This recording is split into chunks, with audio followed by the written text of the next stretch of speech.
ये जी किसने धर्म बनाए, वही गाथा बतलाइए। सुनन मन है तुहर साय सगा जन, सुनन मन हर साय। गोंडी धर्म गुरु कौन है और किसने धर्म बनाए, वह गाथा बतलाइए। उस गाथा को सुनने को मन हर्ष है। तो अदमानपुर के रहने वाले गुरु विक्रम तो बड़े ध्यान पूर्वक गाथा को सुनाते हैं। बोले राजा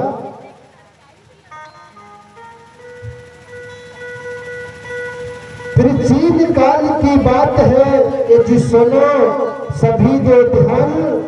और पूर्वाकोट के राजा थे राजा तुलसी जिनका नाम। राजा तुलसी कहाँ के राजा थे? पूर्वाकोट का। मात्र शक्ति कहाँ का राजा था? पूर्वाकोट। सभी लोग ध्यान देना, हमारे कृपाचे गुरु जी अगले वर्ष में बताए होंगे। इस प्रकार से मेरे भाई पूर्वाकोट के राजा थे और ढोलपाल की कन्या थी हिरवा भाई सुकुमार और नरवा कोट में जन्म ली कन्या भाई होशियार। राजा तुलसी पूर्वाकोट के राजा थे और ढोलपाल की कन्या हिरवा देवी जो नरवा कोट के राजा थे। नरवा कोट में के राज्य में एक सुंदर सी कन्या का जन्म हुआ। उस कन्या का नाम क्या रखा गया? हिरवा देवी। हिरवा देवी नाम रखा गया। धीरे धीरे समय बीतते बीतते हिरवा देवी विवाह योग्य हो जाती है और राजा तुलसी से उनका संबंध बन जाता है। इस प्रकार गोंडी रीति रिवाज से दोनों का विवाह किया गया। किसका? राजा तुलसी और रानी हिरवा की। तो मेरे सगाजन पूर्वाकोट में समस्त मातृशक्ति पितृशक्ति बड़े धूमधाम से नाचते हैं, गाते हैं, बजाते हैं। हिरवा को पूर्वाकोट में ये जी पुलिस ब्याह के लाए। पूर्वाकोट के सब नर नारी आनंद मगन हो जाए। सगा जन आनंद मगन हो जाए। बड़े राजमहल में बड़ी धूम मस्ती बड़ी खुशियां मनाते हैं मेरे भाई। इस प्रकार से वहां पर भी पेड़ पौधा के पूजा करते थे, चंद्र सूरज की पूजा पाठ करते थे। वहां पर मूर्ति के पुजारी नहीं थे, क्या थे? निरंकार के पुजारी थे राजा तुलसी और रानी हिरवा। आज हमारे लोग उस व्यवस्था को भूल गए। न जाने हमारी मातृशक्ति कौन कौन से देवी देवता की पूजा करती है। करवा चौथ पूजती है, लक्ष्मी जी की पूजा करती है, दुर्गा जी की व्रत रहती है, गणेश जी की व्रत रहती है। कितनी मातृशक्ति रहती है? हाथ ऊंचा करना। व्रत नहीं रहती। उपास बताओगे आप लोग कैसे व्रत रहेगा? नहीं रहती उपास यार। करवा व्रत रहती है नहीं। तो हमारे भैया लोग बताएंगे रहती नहीं रहती उपास? तीजा उपास रहती है। अच्छा, अगर किसी देवी को मानना है, किसी देवी को सम्मान देना है, किसी देवी को सिर नवाना है, तो पहचानिए रायतार जगोदाई, जिसने आपको हक अधिकार दिया पहचानिए सावित्रीबाई फूले, ज्योतिराव फूले, रानी दुर्गावती, कमलावती, जिन्होंने तुम्हारे खातिर बलिदान हो गए, तुम्हारे खातिर कुर्बान हो गए। लेकिन तुम्हें जिसको मानना है उसको तो मानती नहीं और दूसरे के देवी देवता की बखान करती है, गुणगान करती है। मेरे सगाजन, आज जितने भी तीज त्योहार बनाई गई वो आदिवासी के नाम से बनाई गई। तीज त्योहार आने आदिवासी इस मूल निवासी की हार। जब जब हमारे पुरखा कुर्बान भये, हमारे महापुरुष कुर्बान भये, उनके नाम से तीज त्योहार बनाई गई। ये सारी गाथा बाद में होगी, हम पुनः उस गाथा की ओर ले चलेंगे। सभी लोग बड़े ध्यान से सुनिए। तो पूर्वा कोट की गणराज्य में सब लोग प्रकृति की पूजा करते थे, चंदा सूरज ताल तलैया, और अपने जीवन बड़े खुशियां आनंदमय जीवन व्यतीत करते थे। राजा पुरुषों के राज में चोर चंडाल नहीं थे, घरों में ताला नहीं लगते थे। लेकिन आज हमारे घरों में देखना, हर घर में ताला लगते हैं। हमारे बड़े बड़े किला महल ताल तलैया आज देखने को मिलते हैं। नामनगर में, जबलपुर में, वहां पर कोई दरवाजा है? दादाजी दरवाजा लगा है? नहीं लगा दरवाजा। लेकिन आज हमारे घर में भाई भाई में विश्वास नहीं, बाप बेटे में विश्वास नहीं, बहू सास में विश्वास नहीं, एक दूसरे घर में ताला लगते हैं। कितने अच्छे उच्च व्यवस्था हमारे राजा पुरुषों के राज में। चोर चंडाल कोई नहीं था, सब लोग धनवान थे, सोना चांदी माल खजाना भरपूर था। लेकिन आज हमारे घरों में ताला लगने लगे, क्योंकि विदेश से हमारे लोग, विदेशी लोग हमारे देश में आके चोरी छल कपट करना सिखाया। उसी खेल का प्रमाण है आज हमें अपने मकानों में भी दरवाजा लगाने लगे, ताला लगाने लगे। राजा पुरुषों के राज में सब लोग सुकून थे, धनवान थे और प्रकृति के पूजा पाठ करते थे। जहां संपत्ति भरे पूरे अपारा, गूंज रही जैसे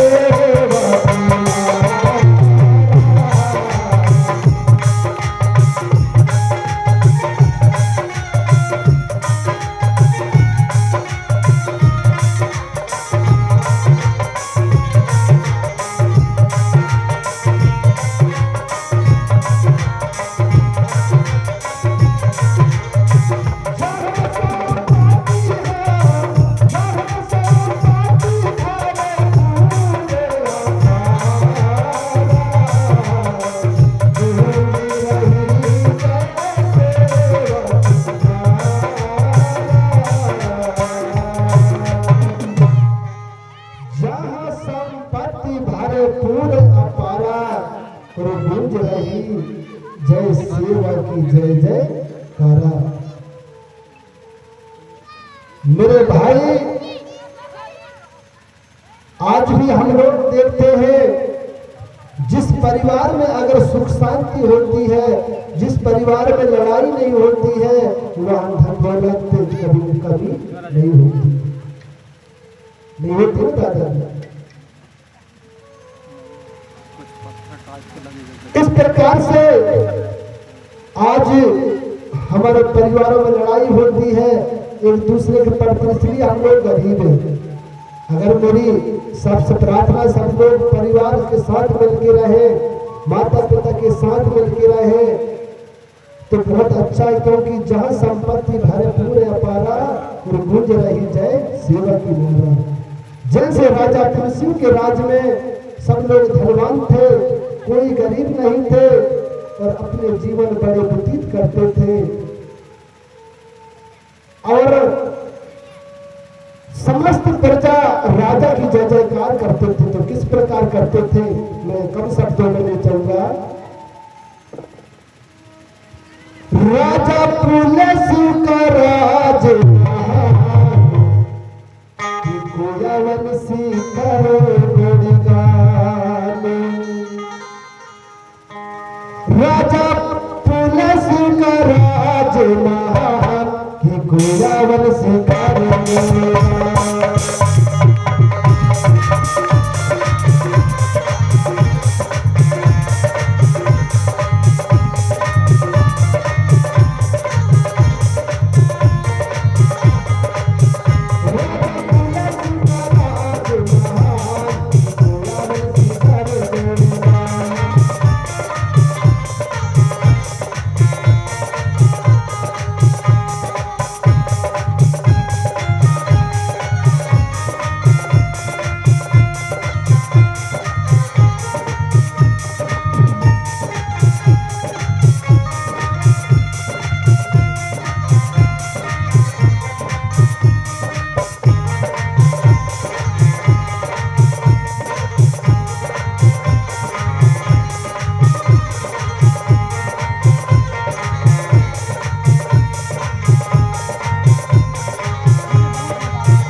करते थे।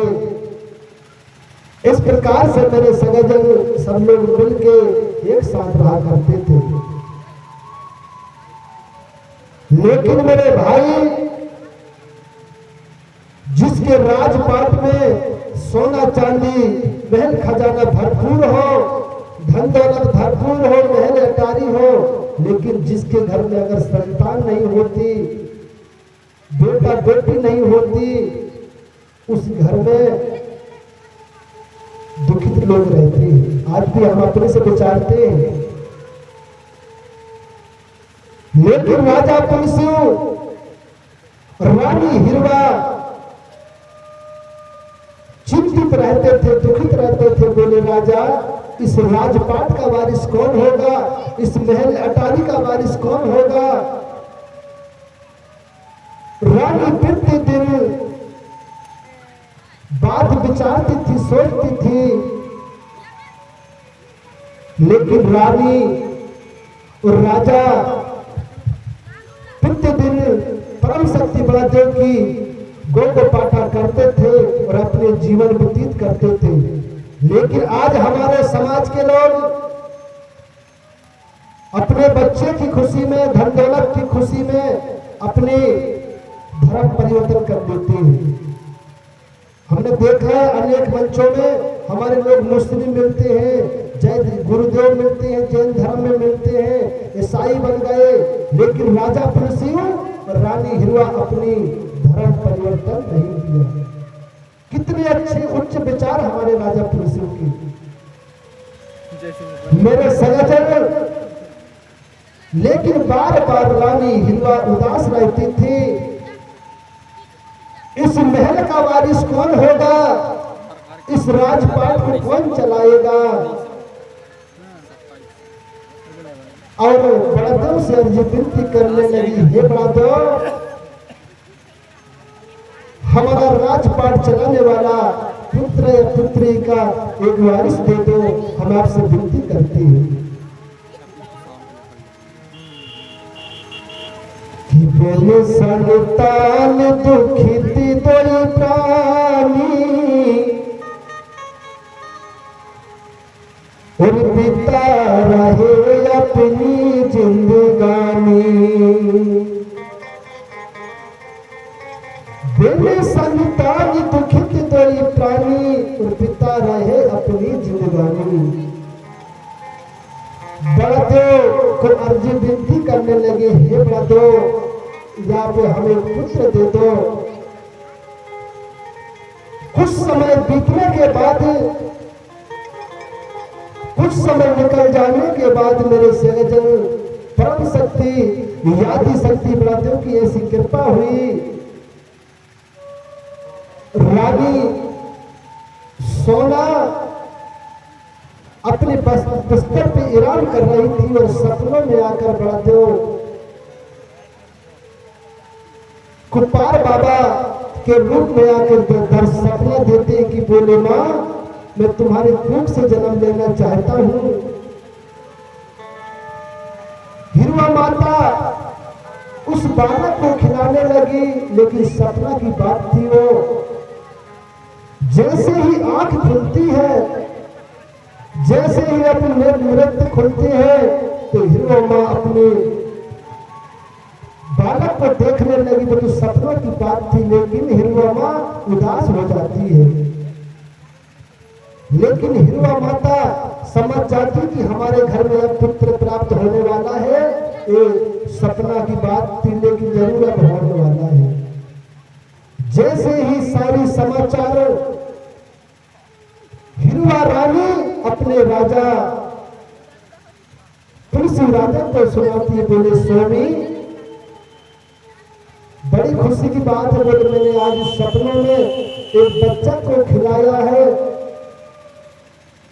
तो राजा भी बहुत प्रसन्न होता है। बोले धन्य रानी, और हमारे घर में कहीं से भी कैसा भी पुत्र प्राप्त होगा, लेकिन मेरे भाई रात्रि के समय में रानी अपनी कक्ष में आराम कर रही थी और राजा पास में जाके कहने लगे, हे हिरवा रानी, या पे क्रोधित मत होना, चिंतित मत होना, या दुखित मत होना। अगर तुम्हें कोई चीज खाने की इच्छा हो तो मुझे तुरंत कहना, मैं तुम्हारी हर ख्वाहिश अवश्य पूरा करूंगा। कौन कहने लगा? राजा तुलसी। आज हमारे पितृ शक्ति और यहाँ पर बैठी देवी शक्ति, देखिए कितने अच्छे उच्च विचार हमारे राजा तुलसी के, जो अपनी रानी को हमेशा खुश रखता था। तो मैं जानना चाहूंगा, हमारी हिरवा देवी बैठी यहाँ पर, कौन कौन आपके पति देव आपको खुश रखते हैं? हाथ ऊंचा करके बताइए। कितनी मात्र शक्ति अपने पति अच्छे से रखते हैं, मारते नहीं, डांटते नहीं? हाथ ऊंचा करके बताएंगे। अगर बस 2 लोग, बाकी के भैया लोग मारते हैं।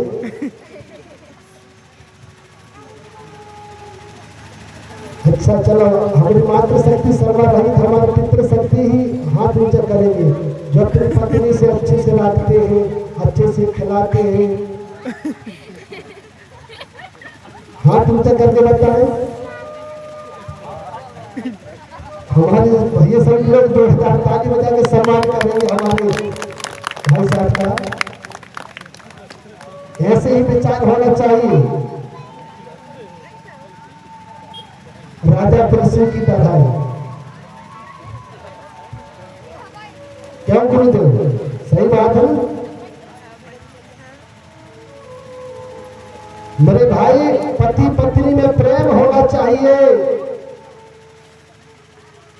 आप ही करवा पूजो, चाहे नौ दुर्गा की उपासना, चाहे गणेश जी की उपासना, उसमें उम्र नहीं बढ़ेगी। उम्र कहाँ बढ़ती है?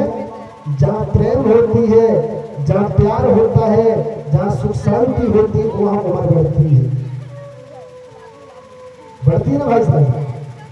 इसलिए पति पत्नी में प्रेम होना चाहिए, जैसे राजा तुलसी और रानी हिरवा देवी। कितने अच्छे विचार उनके देखिए। अगर रानी कहती थी स्वामी मैं पपीता खाऊंगी, तो राजा तुरंत ही अपने नौकरों को आदेश करता था, बोले पपीता लेकर आओ। रानी कहती थी मैं पालक भाजी खाऊंगी स्वामी, तो पालक भाजी लाता था। ऐसे हमारे राजा के विचार थे। ऐसे हमारे हर एक भाई में विचार होना चाहिए। ऐसे हर एक माता में हमारी रानी हिरवा जैसे विचार होना चाहिए। इस प्रकार से मेरे सज्जन, रानी समझ जाती है और राजा भी समझ जाता है, बाबा हमें हमारे महल में पुत्र प्राप्त होने वाला है। तो एक तरह की बात है, रानी हिरवा अपनी बगियों में तोता लेके निकलती है। तोता मिट्ठू जानते हैं, यहाँ पर सभी लोग जानते होंगे, तोता जिसे मिट्ठू भी कहते हैं, अपनी बगियों में लेकर निकलती है। रानी को उमर फल खाने की शौक होती है, तो जब फल खाने की शौक होती है, उसी उमर पेड़ के पास में जाके हिरवा रानी तोता को निकाल देती पिंजरे से। तोता पके पके अच्छे अच्छे उमर फल गिराने लगा, उमर फल गिराने लगा। रानी हिरवा खाने लगी, लेकिन कुछ समय के बाद में उसी उमर के पेड़ में अचानक एक सर्प चढ़ जाता है। उस सर्प को देखकर तोता तुरंत पिंजरे में आ जाता है और सर्प भी अपनी पूंछ से पके पके उमर के फल गिराने लगी और रानी सोचने लगी, अगर मैं सर्प के द्वारा गिराए हुए फल खाऊंगी मैं तो मर जाऊंगी। क्या सोचने लगी? सर्प में जहर होता है, अगर मैं सर्प के द्वारा गिराई हुई फल खाऊंगी मैं तो मर जाऊंगी। लेकिन पिंजरे से तोता कहने लगे, रानी जी, सर्प में जहर होती है, मुख में जहर होती, पूंछ में जहर नहीं होती। बोली, अगर आप ये सर्प पूंछ से फल गिरा रहा है, अगर इसके द्वारा आप तुम खाओगी, तुम्हारा जब ये बच्चा जन्म होगा इस धरती भूमंडल में, उस बच्चे का बड़ा नाम होगा। तो रानी तोता की बात मानते हुए जी भर के उमर फल खाई, उमर फल खा के तोता के लेके अपने राजमहल में पहुंच जाती है। कहां पहुंच जाती है? राजमहल में। और कुछ समय बाद मेरे सगेजन, रानी राजा अपने बड़े प्रेम से रहा करते थे। एक समय की बात है, हिरवा रानी को पेंडोर गंगा नहाने की मन होता है। बोले, राजा मैं पेंडोर गंगा नहाऊंगी। राजा कहने लगे, रानी जी, अपने राजपाट में ताल तलैया है, मैं अटारी बावली, आप इनमें नहाइए, आप नदी में क्यों जाओगी? लेकिन जब प्रकृति की खेल शुरू होती है उसे कोई समझ नहीं सकता। रानी अपने राजा से कहने लगी, बार बार मैं पेंडोर गंगा ही जाऊंगी। लेकिन राजा ने मना किया, लेकिन नहीं मानी। तो साथ में संग सहेली को आदेश करता है राजा, बोले, रानी के साथ में पेंडोर गंगा नहा जाना है। तो किस प्रकार?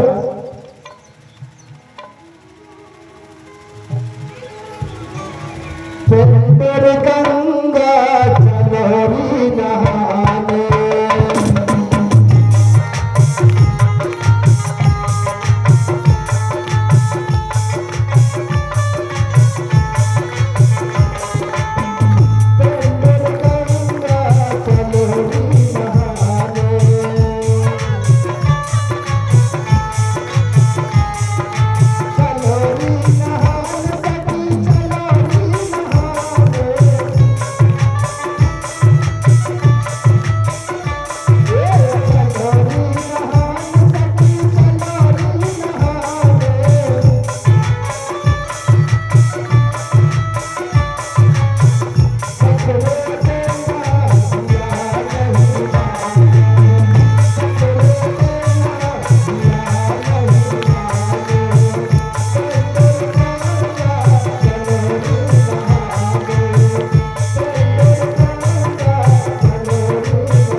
रानी अपने संग सहेली को कहने लगी, ये सखी, मेरा मन पेंडोर गंगा नहाने के लिए मन हो रहा है, आप नहाने के लिए चलिए।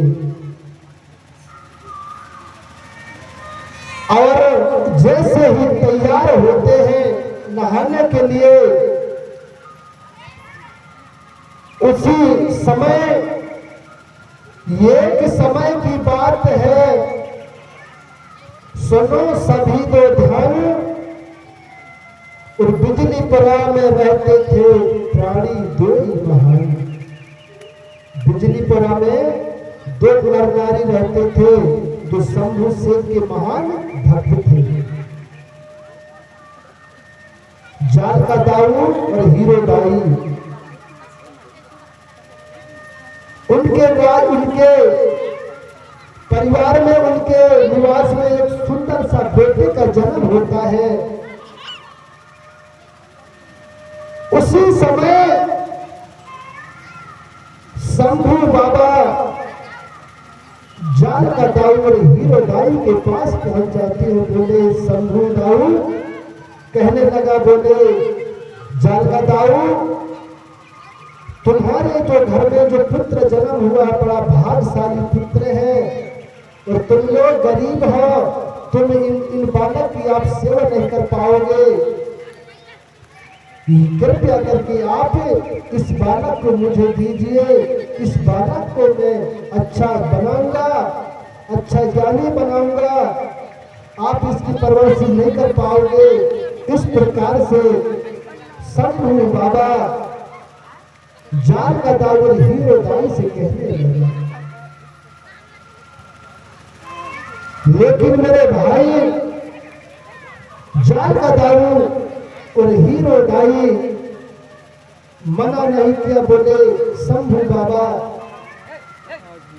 को हंसते हंसते उस बालक को उसकी गोदी में दे देते हैं, अपने जिगर को टुकड़ा को दे देते हैं, और उस पेंडोर गंगा की ऊपर भाग की ओर शंभू बाबा ने एक सुंदर सा डोला तैयार किया। एक सुंदर सा डोला तैयार किया, उस डोला में उस प्यारा सा बेटे को रख देता है, सुला देता है, और उस पेंडोर गंगा की धार में छोड़ देता है। वो डोला बहते बहते उस पेंडोर गंगा की नीचे भाग की ओर आती, जहां पर हीरा रानी नहाने के लिए तैयार थी, और उस पेंडोर गंगा में पहुंच जाती है। भोली बेकारा फड़ा पहनता, सचोर पहनता। तो हीरा रानी कहां पर पहुंची है? अभी मात्र शक्ति बताएंगे। आप आवाज बहुत करती हो। कहां पर पहुंची है किसी को पता? हाथ ऊंचे करके बताओ, कहां पर पहुंची हीरा देवी? यही तो बात है। ये पंडाल लगाया गया है, ये चटाई बिछाई गई है। हम लोग 300 किलोमीटर चल के आए हैं, यहाँ पर साउंड लगा है, पैसा लग रहा है। इस समय को बर्बाद ना होने दें। इस समिति इस समाज के लिए जागरूक करने के लिए ये तन मन धन सभी लोग लगता है, इसे व्यस्त न जाने दें। बात करना तो अच्छी बात, घर में खूब बात कर लेना, लेकिन यहाँ थोड़ी ध्यान देंगे। बोली देकर फड़ा पहनता, सजोर पहनता, तो मेरे सगजन उस डोला में कुपार बाबा को शंभू बाबा उस जल में पेंडोर गंगा के ऊपर की भाग की ओर धार में छोड़ देता है। तो डोला बहते बहते पेंडोर गंगा की ओर पहुंचती है। तो वहां पर संग सहेली पानी में तैर तैर के नहाती है और बड़े खुशियां मनाती है। तो हीरा देवी कैसे नहाती थी? अगर कोई यहाँ पर हीरा देवी होंगे तो नाच के बताएंगे। छोटी सी संगीत है देवी यहाँ पर। अगर हिम्मत देवी नहीं होगी, हमारे पृथ्वी राजा होंगे कोई भी, तो या भी नाच सकते कम शब्दों में। तो किस प्रकार हिरवा देवी पेंडोर गंगा में नहा रही है अपने संग सहेली के साथ में, तो कहना है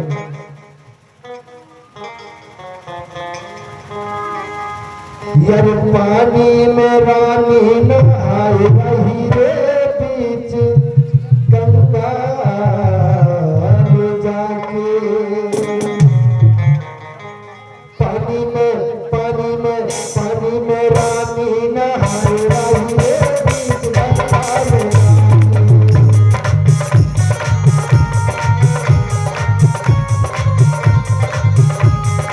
चलो भाई तुम नाच रहे हो, ताली वाले बच्चे पर बोलेंगे, इतना नहीं कर सकते, हम लोग ताली बजाएंगे। पानी में रानी नहाए रही रे बीच गंगा में जाके।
जोरदार ताली बजाएंगे हमारी मातृ शक्ति के लिए, क्योंकि इस प्रकार से डरने की कोई बात नहीं, शर्म की कोई बात नहीं। दादा बरकाम कहते थे जिसको लगी शर्म उसके फूटे करम।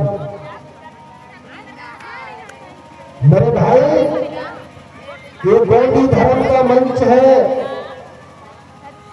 यहाँ पर नाचने वाले हमरे, बजाने वाले हमरे, देखने वाले हमरे, यहाँ की कौन चीज की डर है? डरने की कोई बात नहीं। अगर हम हम लोग देखते हैं अनेक मंचों में, हिंदू धर्म के मंचों में देखा है, इस जैन धर्म के मंचों में देखा है, जब उनके प्रोग्राम होते हैं तो पूरे के पूरे लोग अपने धर्म पर नाचते हैं, अपने गीत संगीत पे नाचते हैं। अगर कोई शादी विवाह होती तो पूरे के पूरे नाचते हैं, क्योंकि भाई शादी विवाह में सब व्यवस्था होती है, खाने पीने की दूल्हा वाले करते हैं। यहाँ पर कोई व्यवस्था नहीं, यहाँ पर सिर्फ सुनाया जाएगा। तो इस प्रकार से मेरे सनातन शादी विवाह में कौन सा गाना होता है भाई साहब? डीजे में कौन सी गाना बजती है शादी विवाह में? वो मेरी कल्लो ये गाना चलती है ना। कौन सी गाना चलती है? लोलिया लंदन से लाएंगे, रात भर डीजे बजाएंगे। ये कोई गाना है? ऐसे गाना में हमारे युवा साथी ऐसे नाचते हैं कि 10 फुट की रोड भी कम पड़ती है नाचने के लिए। लेकिन यहाँ पर हमारे धर्म की बात होती है, हमारे कल्चर की बात होती है, यहाँ पर शर्म लगती है नाचने में, लगती नाचना अपने धर्म पर नाचे, अपने रीति रिवाज पर नाचे, अपने मंचों पर नाचे। अगर शादी विवाह होती तो रोड को खोज डालती हमारे युवा साथी, जो हमारी उम्र के, हमारे नए लड़के हैं। तो मेरे संगठन हमें अपनी वेशभूषा पर रहना चाहिए, अपने कल्चर पे रहना चाहिए। यही दादा मरकाम का संदेश है, यही दादा कल्याणी जी का संदेश है। तो किस प्रकार हिरवा रानी उस पेंडोर गंगा में संग सहेली सहेली नहा रही थी, और एक सुंदर सा डोला तैयार हो गया। उस डोला में एक छोटा सा प्यारा सा बेटा खेल रहा था। जिस तरफ हिरवा देवी नहा रही थी, वो डोला धीरे धीरे हिरवा देवी के नजदीक आने लगा। हिरवा देवी कहने लगी, बोले सखी देखिए क्या आ रहा है। जैसे उस डोला के पास जाकर देखते हैं, सुंदर सा बालक, फूल जैसा बालक खेल रहा था, मुस्कुरा रहा था, हंस रहा था। हिरवा देवी ने उस बालक को अपनी गोद पर लेकर तुरंत उस जल से, पेंडोर गंगा से बाहर निकलती है, और तत्काल राजमहल में संदेशा पहुंचाया गया। बोले हिरवा मां को पेंडोर गंगा में एक प्यारा सा बालक बेटा मिला है, पुत्र का प्राप्ति हुआ है। कहां पहुंचाते हैं? पूर्वाकोट में। तो किस प्रकार रानी और संग सहेली उस बालक को लेके पूर्वाकोट की ओर जाते हैं। तो कहना है,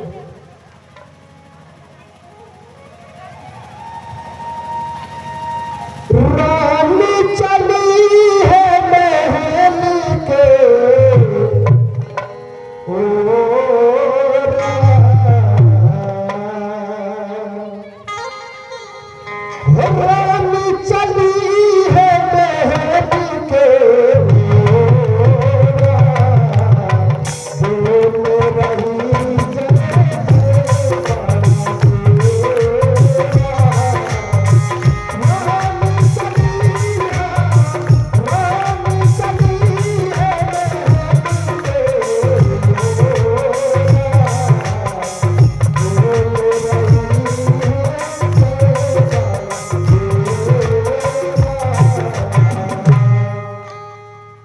रानी चली है महल के बोल रही है, जय जय बड़ा धीरा।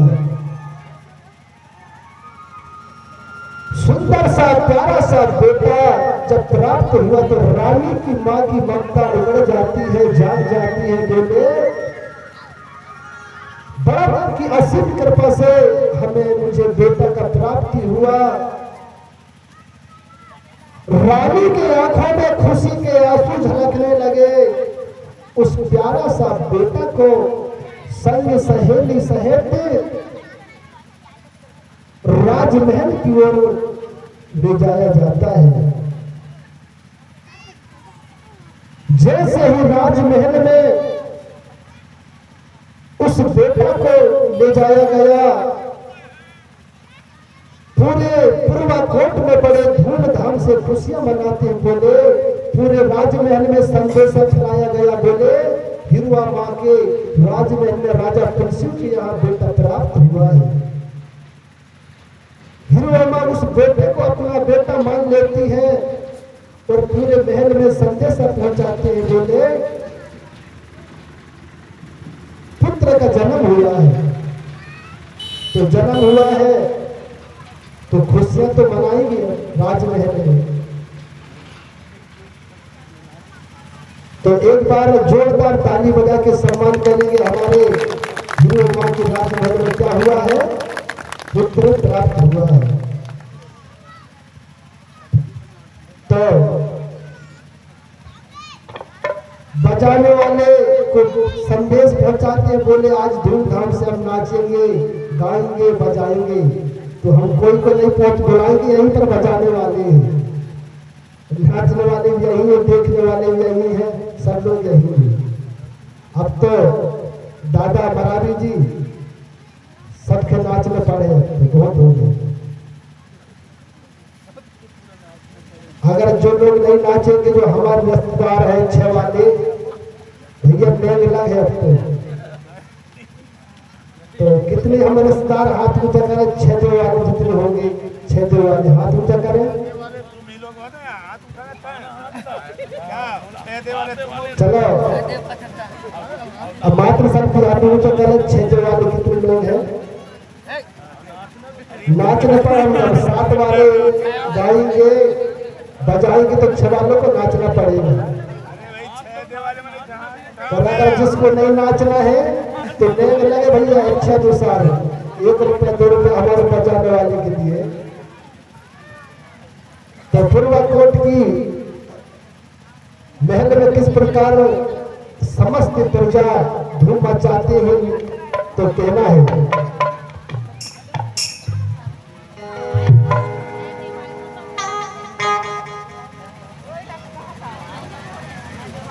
गली गली और गांव शहर में मच गए सो हल्ला रे।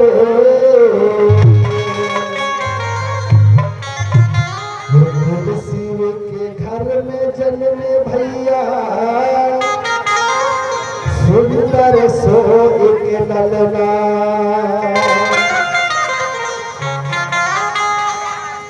तो आज भी हमारे घर में कोई बेटा का जन्म होता है तो बड़ी खुशियां होती है। तो किस प्रकार खुशियां मनाते हैं? हिरुआ रानी उस बेटे को पन्ना पे ले लेती है। पन्ने में झूला रे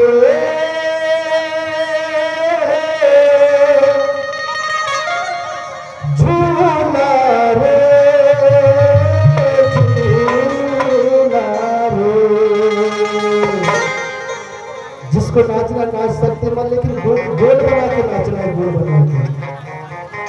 झूला रे झूला रे झूले तुम्हारे, झूला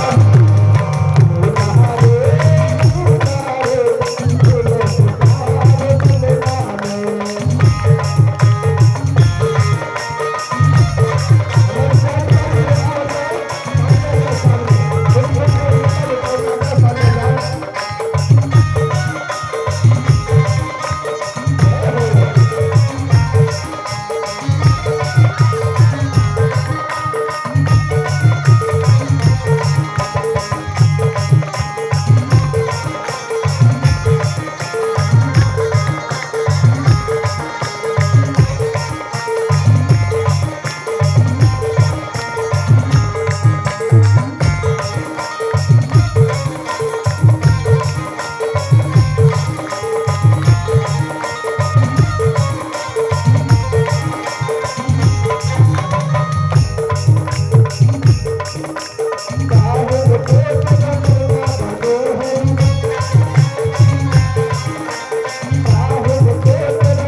की ओर से नृत्य करने वाले मातृ व्यक्तियों को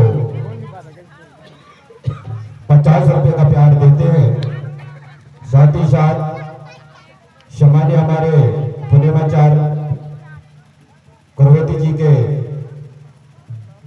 चरणों में भी 50 रुपया की सप्रेम भेंट आती है।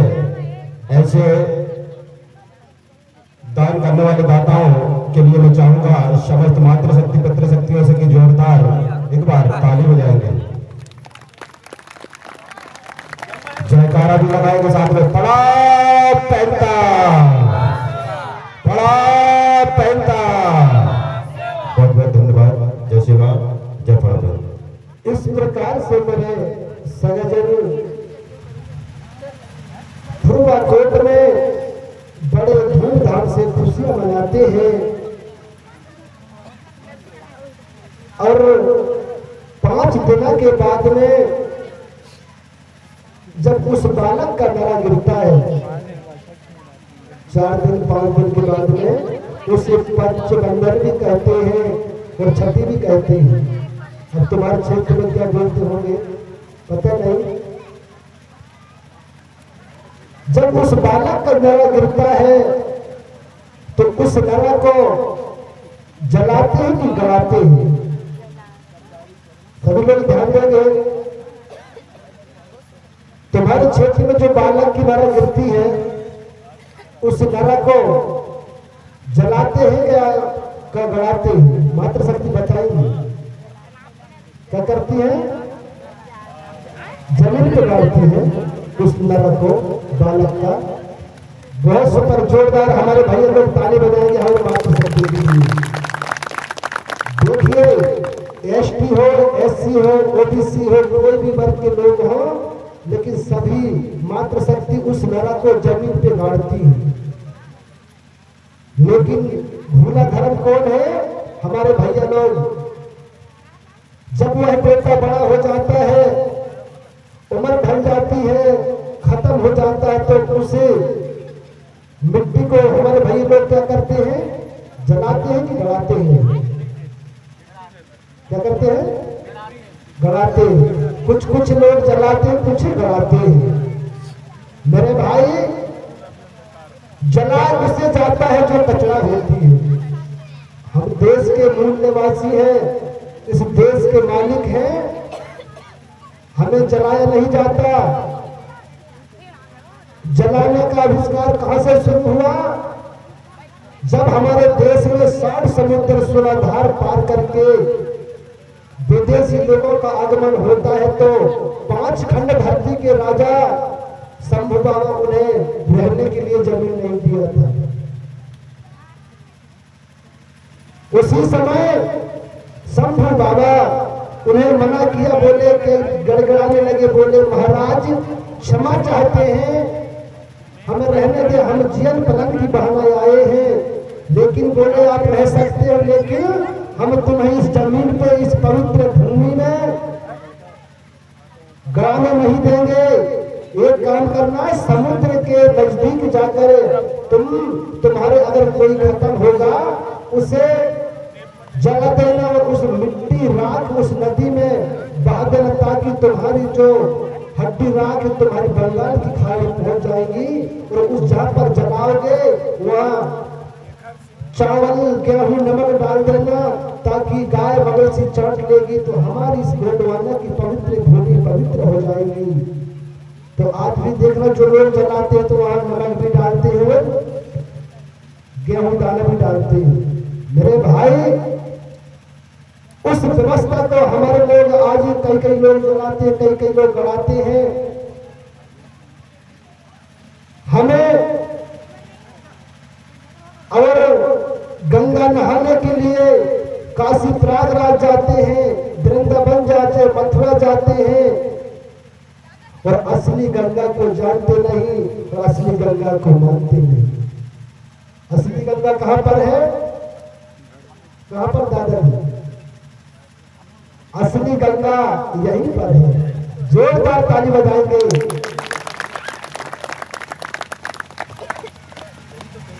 तो इसी बीच में हमारे गोंडवाना के स्वर लहरी, गोंडवाना के सुपरस्टार, गोंडवाना के मसीहा, इस गीत को गाया प्रेम साहब मरावी जी ने।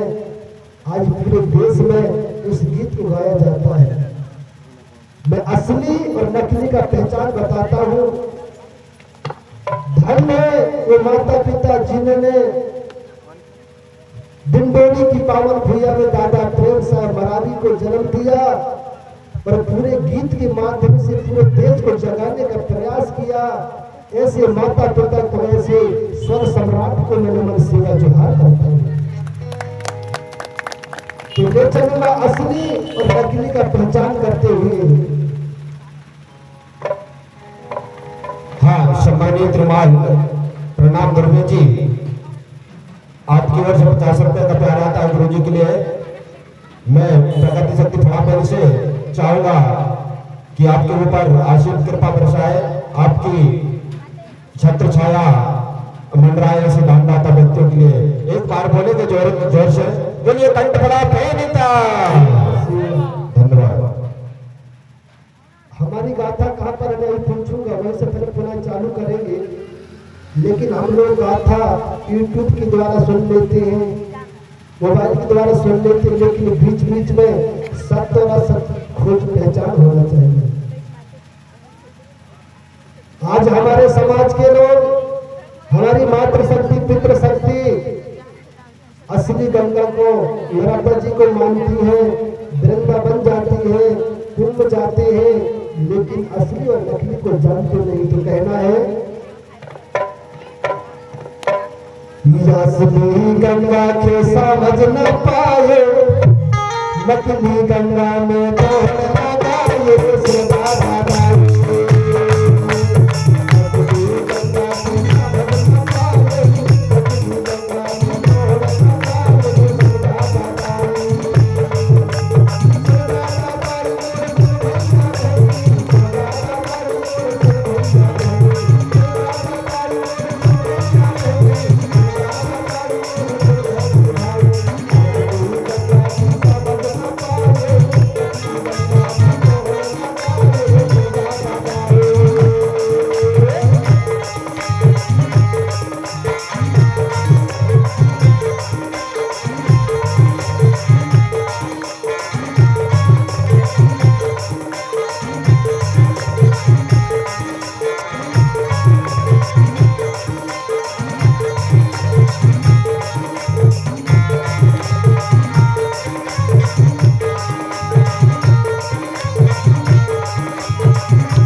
इस प्रकार से मेरे भाई आज भी हमारे समाज के लोग, एसटी, एससी, ओबीसी के लोग